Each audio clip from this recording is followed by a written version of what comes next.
नमस्कार दोस्तों, आपका अपने YouTube चैनल SB ज्ञान रथ पर फिर से हार्दिक स्वागत है, अभिनंदन है। हम राजस्थान का जीके पढ़ रहे थे और राजस्थान के ज्योग्राफी में अपन ने राजस्थान के भौतिक प्रदेशों को 4 पार्टों में बांटा था और उन 4 पार्टों में अपन शुरू के 3 पार्ट पढ़ चुके हैं। उत्तरी पश्चिमी मरुस्थलीय प्रदेश भी पढ़ चुके हैं। उसके बाद एक बार मैप में देख लेते हैं कि इस प्रकार से ये राजस्थान का मैप हो गया और अपन ने जो ये वाला पार्ट बांटा था ये था उत्तरी पश्चिमी मरुस्थलीय प्रदेश। ये अपन पढ़ चुके थे। दूसरा अपन ने पढ़ लिया था कि जो मध्यवर्ती अरावली है, मध्यवर्ती अरावली जो प्रदेश है वो भी अपन पढ़ चुके थे। और तीसरा जो अपन ने पढ़ा था वो पढ़ा था कि पूर्वी मैदानी प्रदेश। ये 3 पार्ट अपन राजस्थान के, जो राजस्थान का भौतिक प्रदेश थे, अपन ने 4 पार्टों में बांटा था राजस्थान को, वो 3 प्रदेश अपन पढ़ चुके थे। और अब जो चौथा प्रदेश है वो अपना बच रहा है और वो है दक्षिणी पूर्वी पठारी प्रदेश। देखो, ये उत्तर हो गया, ये दक्षिण हो गया, ये पूर्व हो गया और ये पश्चिम हो गया। अपन चौथा पार्ट पढ़ रहे हैं और स्टार्ट करते हैं कि दक्षिणी पूर्वी पठारी प्रदेश। और इस प्रदेश को एक नाम और देते हैं हाड़ौती प्रदेश। देखो दोस्तों, इसको दक्षिणी पूर्वी पठारी प्रदेश तो इसलिए कह रहे हैं क्योंकि यह जो क्षेत्र है वो दक्षिणी पूर्वी भाग में पड़ रहा है। राजस्थान के किस भाग में पड़ रहा है, किस दिशा में पड़ रहा है? दक्षिणी पूर्वी भाग में पड़ रहा है। इसलिए इस क्षेत्र को क्या कहते हैं? दक्षिणी पूर्वी पठारी प्रदेश। और पठारी जो शब्द है वो अपन इसलिए लगा रहे हैं कि जो ये वाला जो क्षेत्र है राजस्थान का, ये क्या है? पठार है। एक प्रकार से लावा से निर्मित, जो ज्वालामुखी से लावा निकलता है उसके ठंडे होने से जमा लावा से क्या है बना हुआ पठार है। इसलिए इसको क्या बोल रहे हैं अपन? पठारी प्रदेश। तो दक्षिण पूर्व दिशा में पड़ रहा है, इसलिए तो अपन क्या कहते हैं इसको? दक्षिणी पूर्वी। और पूरा क्या है? पठारी प्रदेश है, इसलिए इसको अपन बोल रहे हैं दक्षिणी पूर्वी पठारी प्रदेश। ठीक है दोस्तों। उसके बाद एक नाम अपन ने इसको और दिया है हाड़ौती प्रदेश। हाड़ौती प्रदेश दोस्तों इसलिए कहते हैं कि जो ये वाला क्षेत्र है, कोटा, बूंदी, बारा, झालावाड़ वाला जो क्षेत्र है, प्राचीन समय में इस क्षेत्र में हाडा राजाओं का, जो हाडा वंश के राजा थे, उनका क्या था? शासन था। और इसी कारण हाडा वंश के राजाओं का शासन होने के कारण इस क्षेत्र को अपन ने क्या कहा? हाड़ौती प्रदेश। तो अपन ने नाम से पता लगा लिया है कि दक्षिणी पूर्वी पठारी प्रदेश क्यों कहते हैं और हाड़ौती प्रदेश क्यों कहते हैं। अब अपन बात करते हैं कि जो दक्षिणी पूर्वी पठारी प्रदेश है उसके क्षेत्रफल के बारे में। दक्षिणी पूर्वी जो पठारी प्रदेश है वो पूरे राजस्थान के 6.89% क्षेत्र पर फैला है। यानी लगभग पूरे राजस्थान के लगभग 7% पर कौन फैला है? राजस्थान का दक्षिणी पूर्वी पठारी प्रदेश। और इसमें राजस्थान की कुल जनसंख्या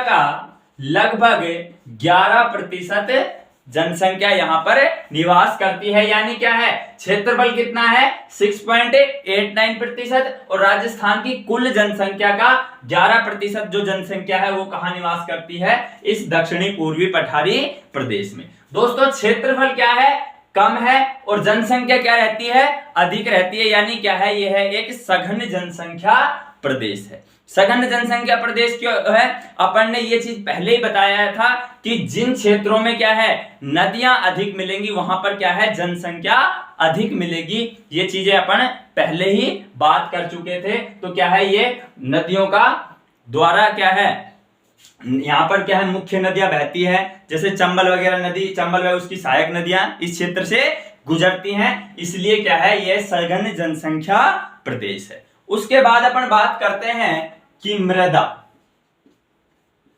इस क्षेत्र में जो मृदा पाई जाती है वो काली पाई जाती है, यानी काली मिट्टी पाई जाती है इस क्षेत्र में। मैं पहले भी बता चुका हूं कि इसको पठारी प्रदेश बोलते हैं। यह जो क्षेत्र है वो ज्वालामुखी के उद्गार से निर्मित, ज्वालामुखी के उद्गार में जो लावा पदार्थ निकलता है उसके जमा होने से हुआ है। इसी कारण इस क्षेत्र की जो मृदा है या मिट्टी है वो किस प्रकार किस रंग की पाई जाती है? काली मिट्टी पाई जाती है, जिसे क्या है अपन कपासी मिट्टी के नाम से भी जानते हैं। उसके बाद अपन बात करते हैं कि ढाल, कि इस क्षेत्र का जो ढाल है वो दक्षिण से उत्तर की ओर है। इस क्षेत्र का जो ढाल है वो क्या है दक्षिण दिशा से उत्तर की ओर है, क्योंकि इस क्षेत्र में बहने वाली नदियां दक्षिण से निकलकर उत्तर की तरफ जाती हैं या उत्तर पूर्व की तरफ बहती हैं। तो ढाल क्या हो गया दक्षिण से उत्तर की ओर। उसके बाद अपन बात करते हैं कि जलवायु, इस क्षेत्र की जो जलवायु है वो क्या है अति आर्द्र है। अति आर्द्र जलवायु इस क्षेत्र में पाई जाती है, यानी राजस्थान की जो सबसे अधिक वर्षा होती है वो किस क्षेत्र में होती है? दक्षिणी पूर्वी पठारी प्रदेश में। देखो वर्षा के नाम पर आपसे 2 क्वेश्चन पूछे जाएंगे और किस प्रकार से पूछे जाएंगे मैं बताता हूं। अगर ये पूछे कि राजस्थान में सबसे अधिक वर्षा वाला जिला कौन सा है, ध्यान से सुनो कि राजस्थान में सबसे अधिक वर्षा वाला जिला तो कौन सा है? झालावाड़, जो क्या है इसी क्षेत्र में आता है। और अगर ये पूछे कि राजस्थान में सबसे अधिक वर्षा वाला स्थान, वो अपन ने क्या बताया था? झालावाड़ जिला था। और ये पूछे कि राजस्थान में सबसे अधिक वर्षा वाला स्थान कौन सा है, तो वो कौन सा आ जाएगा? माउंट आबू सिरोही। कौन सा? माउंट आबू सिरोही में, माउंट आबू सिरोही राजस्थान का ऐसा स्थान है जहां पर क्या है राजस्थान की सबसे अधिक क्या होती है? वर्षा होती है। उसके बाद अपन बात करते हैं उत्पत्ति, कि इसकी उत्पत्ति किससे हुई थी या ये किसका अवशेष है। तो अपन बात कर चुके हैं पहले ही कि गोंडवाना लैंड का भाग है कौन सा? दक्षिणी पूर्वी पठारी प्रदेश। अपन ने चारों भागों के बारे में बात कर दी थी कि उत्तर पश्चिमी जो मरुस्थलीय प्रदेश है वो किसका है? तैथिस सागर का भाग है। मध्यवर्ती अरावली है वो किसका है? गोंडवाना लैंड का भाग है। और पूर्वी मैदानी प्रदेश है वो किसका बताया था अपन ने? वो किसका बताया था? तैथिस सागर का। और दक्षिणी पूर्वी पठारी प्रदेश है वो भी किसका है? गोंडवाना लैंड का भाग है। ठीक है, गोंडवाना लैंड का भाग है। और ये चीज अपन ने बता चुके हैं कि ज्वालामुखी से निर्मित भाग है ना, यानी इस पठार का जो निर्माण हुआ है वो क्या है? ज्वालामुखी से निकलने वाले लावा से हुआ है। उसके बाद अपन बात करते हैं कि कालक्रम, किस कालक्रम का है? कालक्रम, कि यह जो दक्षिणी पूर्वी पठारी प्रदेश है वो किस कालक्रम का है? तो क्रेटेशियस युग का है।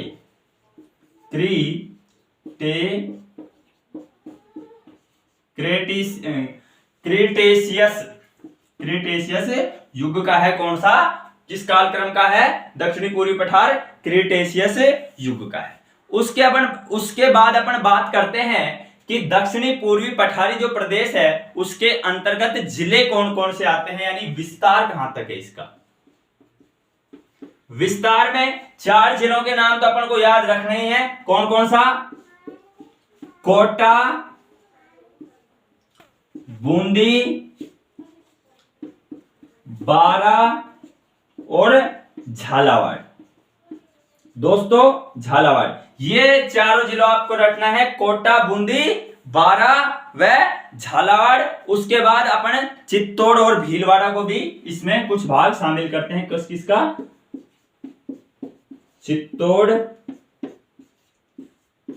भीलवाड़ा और कुछ भाग दोस्तों है सवाई माधोपुर का, सवाई माधोपुर। तो आशा करता हूं कि ये चीजें आपको समझ में आ गई होंगी कि विस्तार कहां तक है। कोटा, बूंदी, बारा, झालावाड़, चित्तौड़, भीलवाड़ा, सवाई माधोपुर, इन जिलों में क्या है, दक्षिणी पूर्वी पठारी प्रदेश का क्या है हिस्सा है, यानी विस्तार है। तो क्या है, क्षेत्रफल कितना है, 6.89% है। जनसंख्या कितनी रहती है, 11% रहती है। मृदा कैसी है, काली है। ढाल कहाँ है, दक्षिण से उत्तर की ओर। जलवायु कैसी है, अति आर्द्र जलवायु पाई जाती है इस क्षेत्र में। उत्पत्ति कब हुई थी, गोंडवाना लैंड का भाग यानी ज्वालामुखी से क्या है, ये निर्मित है।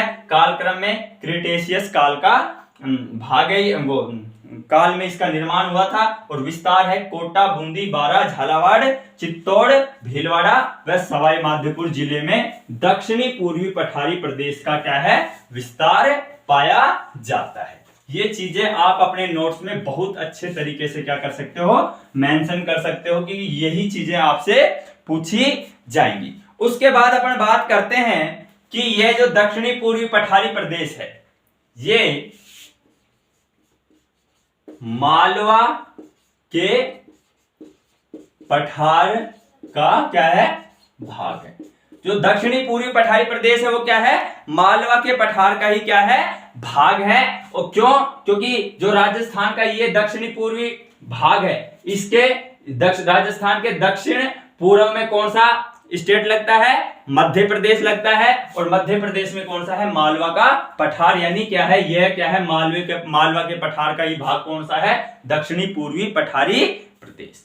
उसके बाद अपन बात करते हैं कि यह पठार है वो क्या है, लावा से निर्मित है। ये अपन बात कर चुके हैं कि जो दक्षिणी पूर्वी पठारी प्रदेश है वो ज्वालामुखी से निकलने वाले लावा से निर्मित है, इसलिए इसको क्या है, लावा का पठार भी कहा जाता है। उसके बाद अपन बात करते हैं कि यह क्षेत्र, यानी यह जो क्षेत्र है राजस्थान में, यह क्षेत्र राजस्थान में सर्वाधिक वर्षा प्राप्त करता है। यानी इस क्षेत्र में राजस्थान की क्या है, सबसे अधिक वर्षा होती है। और वो कितनी होती है, 80 से 120 सेंटीमीटर। यानी इस क्षेत्र में राजस्थान की क्या होती है, सबसे अधिक वर्षा होती है। और वो मैंने बता चुका हूं कितनी, 80 से 120 सेंटीमीटर तक होती है। इस क्षेत्र में जो मुख्य फसलें होती हैं, मुख्य फसल, इस क्षेत्र में जो मुख्य जो फसल है वो है कपास। ठीक है, कपास के बाद इस क्षेत्र में सबसे जो फेमस है वो है अफीम। अफीम इस क्षेत्र में क्या होती है, बहुत अधिक होती है। इसके अलावा गन्ना भी होता है, तंबाकू भी होता है और चावल भी होता है। गन्ना, तंबाकू और चावल इस क्षेत्र की क्या है, ये मुख्य फसल है। बाकी आप ये अफीम जो होती है ना, वो राजस्थान के इसी क्षेत्र में होती है, चित्तौड़गढ़ वाले क्षेत्र में। इसको ध्यान रखो कि अफीम कहां होती है, दक्षिणी पूर्वी पठारी प्रदेश में। उसके बाद अपन बात करते हैं कि इस क्षेत्र में विशाल सीमा भ्रंश, इस क्षेत्र में क्या है, विशाल सीमा भ्रंश पाया जाता है। और किस क्षेत्र में पाया जाता है, दक्षिणी पूर्वी पठारी प्रदेश में, राजस्थान में क्या है, विशाल सीमा भ्रंश पाया जाता है। सीमा भ्रंश का मतलब क्या हो गया कि वो जो जमीन है या पृथ्वी वो क्या है, आपस में उसमें क्या है, दरार है, पड़ी हुई है एक प्रकार से। और जो ये सीमा भ्रंश है वो क्या है, बेगू से कोटा तक फैला हुआ है। कहां से, बेगू, बेगू पड़ता है चित्तौड़ में, बेगू से, बेगू चित्तौड़ से कहां तक, कोटा तक फैला हुआ। कौन सा, जो विशाल सीमा भ्रंश है वो कहां से, बेगू से और चित्तौड़ तक फैला हुआ है। उसके बाद अपन बात करते हैं कि इस क्षेत्र में जो मुख्य नदी है, इस क्षेत्र की जो मुख्य नदी है, मुख्य जो नदी है वो है कौन सी? चंबल। ठीक है, तो इस क्षेत्र में क्या है? चंबल व उसकी सहायक नदियां क्या है? बहती हैं। क्या है इस क्षेत्र में? क्या है? चंबल व उसकी सहायक नदियां क्या है? बहती हैं। और इसी क्षेत्र में दक्षिणी राजस्थान के दक्षिणी पूर्वी पठारी प्रदेश में क्या है? सबसे अधिक राजस्थान में क्या होते हैं? मसाले होते हैं। मसाले का उत्पादन भी राजस्थान में सबसे अधिक कहां पर होता है? दक्षिणी पूर्वी पठारी प्रदेश में।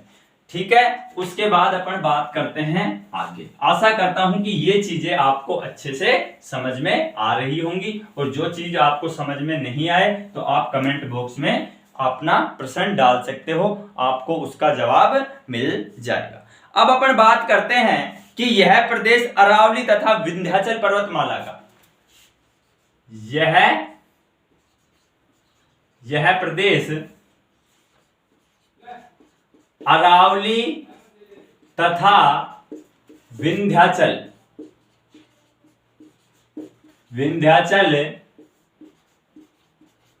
पर्वत का संक्रांति है ना, संक्रांति बिंदु है।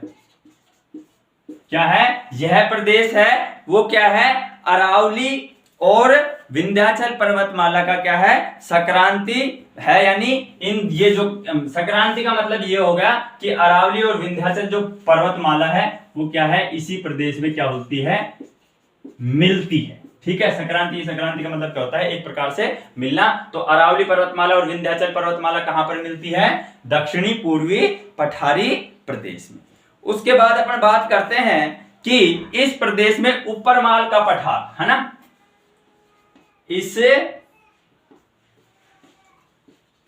प्रदेश में कौन सा?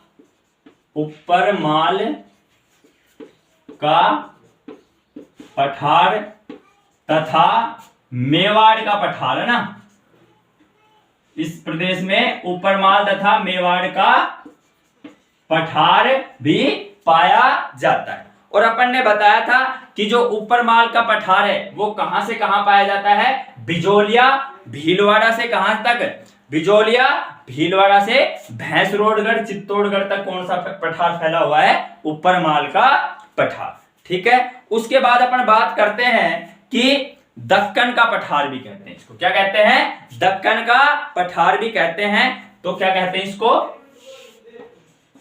दक्कन का पठार। इसी के अंतर्गत क्या आता है? दक्कन का पठार आता है। और उसका जो विस्तार है वो कोटा, बूंदी और झालावाड़ जिले में है। कौन से में? कोटा, बूंदी, बारा व झालावाड़।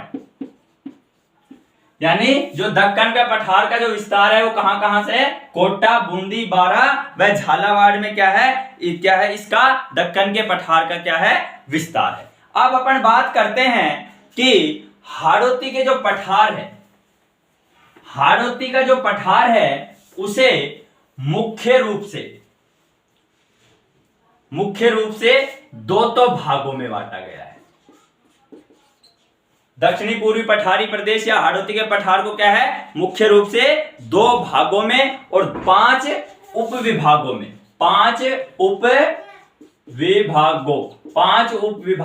बांटा गया है। किसको? हाड़ौती के पठार को। दोस्तों ये क्वेश्चन बहुत बार पूछा जाता है, ये आपको रियल चांस में मिलेगा। ये तो बहुत मिलेगा कि दक्षिणी पूर्वी पठारी प्रदेश को कितने भागों में बांटा गया है? 2 भागों में। और लेकिन इसके उपविभाग कितने हैं? यानी इन 2 पार्टों को भी कितने पार्टों में कन्वर्ट किया गया है? 5 पार्टों में कन्वर्ट किया गया है। अपन उसके बारे में बात करते हैं। पहले तो अपन बात करते हैं कि जो 2 भाग हैं वो है, पहला है विंध्यन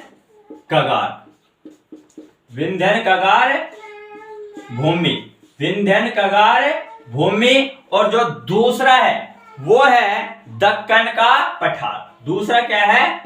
दक्कन का पठार। ठीक है, तो इसके क्या है जो मुख्य दो भाग है वो कौन कौन से दक्षिणी पूर्वी पठारी प्रदेश के? एक तो है विंध्यन कंगार भूमि और दूसरा क्या है? दक्कन का पठार। अब जो अगला है 5 उपविभाग है उनके बारे में अपन बात करते हैं कि इसके 5 उपविभाग कौन कौन से हैं किसके? दक्षिणी पूर्वी पठारी प्रदेश के। एक तो है अर्धचंद्राकार पहाड़ियां, अर्ध चंद्राकार पहाड़ी, अर्धचंद्राकार पहाड़ी, ठीक है। उसके बाद पहला उपविभाग कौन सा हो गया? अर्धचंद्राकार पहाड़ी और दूसरा हो गया कौन सा? नदी बेसिन, यानी जो इसमें नदी बेसिन है। अर्धचंद्राकार पहाड़ी, दूसरा हो गया नदी बेसिन और तीसरा हो गया शाहाबाद क्षेत्र। तीसरा कौन सा हो गया दोस्तों? शाहाबाद क्षेत्र। ये इसके उपविभागों के बारे में बात कर रहे हैं और शाहाबाद उपविभाग जो क्षेत्र है वो 12 जिले में पड़ता है। कौन से जिले में पड़ता है दोस्तों? 12 जिले में पड़ता है। और चौथा जो है वो है डग गंगधर प्रदेश, डग झालावाड़ में पड़ता है, डग गंगधर प्रदेश, ठीक है दोस्तों। और ये मैंने बता चुका हूं डग गंगधर प्रदेश ये किस जिले में के अंतर्गत आता है? झालावाड़ के अंतर्गत आता है। और 5वां है वो है झालावाड़ का पठार।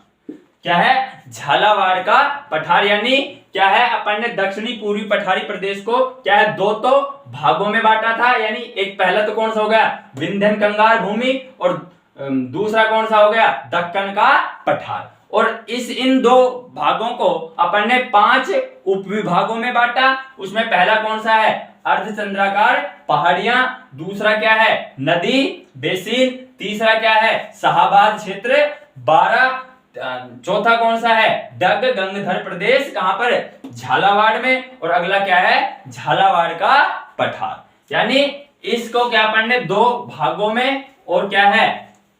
5 उपविभागों में बांट लिया है। अब अपन पहला भाग पढ़ेंगे इसका, विंध्यन कंगार भूमि। तो लिखो यह क्षेत्र क्या है? बलुआ पत्थरों से निर्मित है। जो विंध्यन कंगार भूमि है वो क्या है? बलुआ पत्थरों से निर्मित है। यानी जो विंध्यन कंगार भूमि है वो क्या है? बलुआ पत्थरों से क्या है? निर्मित है। इस प्रदेश में क्या है? बलुआ पत्थर, चूना पत्थर व स्लेटी पत्थर क्या है? पाए जाते हैं। प्रधान रूप से क्या है? बलुआ पत्थर, स्लेटी पत्थर और क्या है? चूना पत्थर इस प्रदेश में मुख्य रूप से क्या है? पाए जाते हैं। किसमें? विंध्यन कंगार भूमि में। उसके बाद अपन बात करते हैं कि यह जो क्षेत्र है विंध्यन कंगार भूमि, विंध्यन कंगार भूमि है वो चंबल व बनास नदी के मध्य फैला है। ठीक है दोस्तों, कि जो विंध्यन कंगार भूमि है वो चंबल व बनास नदियों के मध्य फैला हुआ क्षेत्र है। उसके बाद अपन बात करते हैं कि दूसरा उपविभाग कौन सा था? अपन ने दक्कन का पठार। क्या है दोस्तों? दूसरा उपविभाग क्या पढ़ा था अपन ने? दक्कन का लावा पठार।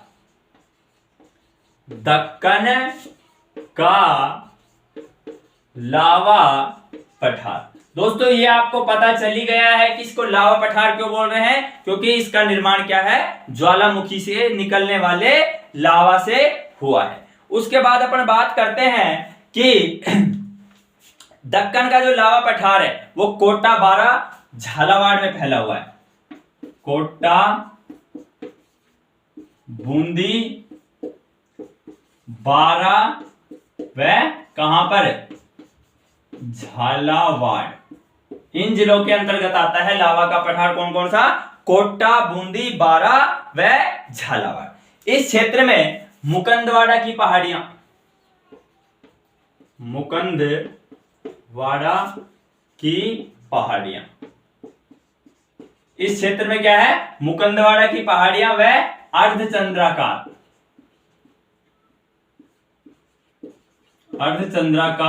पहाड़ियां पाई जाती हैं। किस क्षेत्र में, दक्कन के लावा पठारी क्षेत्र में। उसके बाद जो डग गंगाधर क्षेत्र है, डग गंगाधर जो क्षेत्र है वो भी कहां है, झालावाड़ में आता है। और किसके अंतर्गत आता है, दक्कन के लावा पठार के अंतर्गत आता है। तीसरा जो है वो आता है शाहाबाद क्षेत्र। शाहाबाद क्षेत्र में अपन ने पढ़ा था कि शाहाबाद की जो पहाड़ियां हैं, क्या है, शाहाबाद की पहाड़ियां।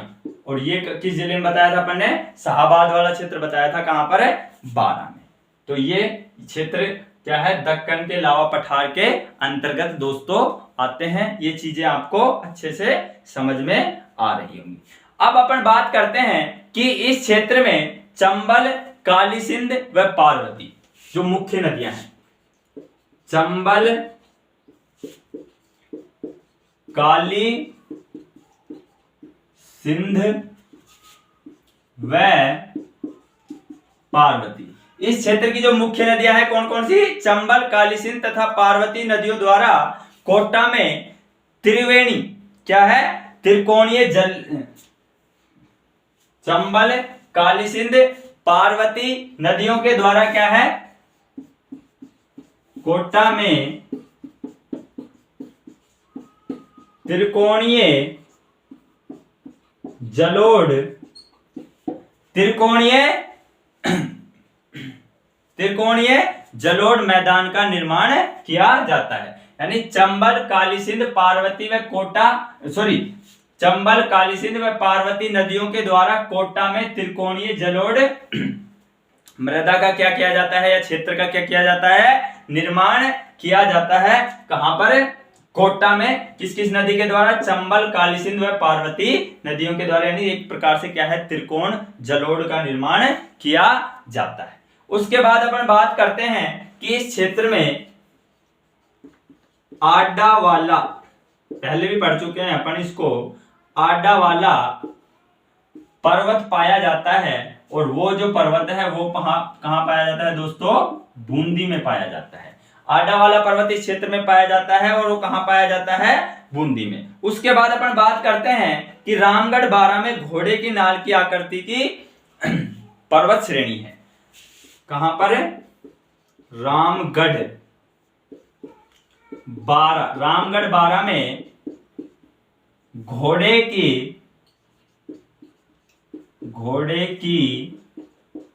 नाल की आकृति की पहाड़ी है। ये दोस्तों बहुत बार पूछा जाता है कि घोड़े के नाल की आकृति की पहाड़ी कहां पर है दोस्तों, रामगढ़ बारां में, जो किसके अंतर्गत आता है, दक्षिणी पूर्वी पठार के अंतर्गत आता है। उसके बाद अपन बात करते हैं रामगढ़ कहां पड़ता है, बूंदी में, रामगढ़ क्रेटर। ये क्या है, इसको 200वां क्रेटर की मान्यता 2021 में मिली थी। ये क्रेटर को क्या है, 200वें क्रेटर की मान्यता कब मिली थी, 2021 में मिली थी। यानी जो रामगढ़ क्रेटर है उसको 200वें क्रेटर की मान्यता कब मिली थी, 2021 में मिली थी। यह राज्य का प्रथम जियो हेरिटेज होटल है। यानी यह राज्य का प्रथम जियो हेरिटेज स्थल है ना। ये क्या है, राज्य का प्रथम जियो हेरिटेज स्थल है। कौन सा, रामगढ़ क्रिएटर। कौन सा, रामगढ़ क्रिएटर। उसके बाद अपन बात करते हैं कि चांदबाड़ी इस भूभाग का सबसे ऊंचा पर्वत शिखर है। इस भूभाग का सबसे ऊंचा जो पर्वत शिखर है उसका नाम है चांदबाड़ी। चांदबाड़ी क्या है, दक्षिणी पूर्वी पठारी प्रदेश का सबसे ऊंचा पर्वत शिखर है जिसकी ऊंचाई कितनी है दोस्तों? 517 मीटर है। ये क्वेश्चन चांदवाड़ी वाला क्वेश्चन बहुत पूछा जाता है कि दक्षिणी पूर्वी पठारी प्रदेश का सबसे ऊंचा पर्वत शिखर कौन सा है? चांदवाड़ी पर्वत शिखर है, क्या है, और जिसकी ऊंचाई कितनी है? 517 मीटर है। इस प्रकार से आपका दक्षिणी पूर्वी पठारी प्रदेश आज कंप्लीट होता है और कल से अपन नदियों में चलेंगे। कल से आपको नदियों में नहलाएंगे और राजस्थान का जो एक प्रकार से जो चारों प्रदेश थे वो अपन अच्छे से पढ़ चुके हैं। आशा करता हूं कि आपको अच्छे से समझ में आ गए होंगे। कल से अपन राजस्थान की नदियां पढ़ते हैं। तो ठीक है दोस्तों, अगर वीडियो आपको अच्छी लगे तो इसे लाइक करें और हमारे YouTube चैनल SB ज्ञानरथ को सब्सक्राइब करें। मिलते हैं अगली क्लास में। जय हिंद, जय भारत।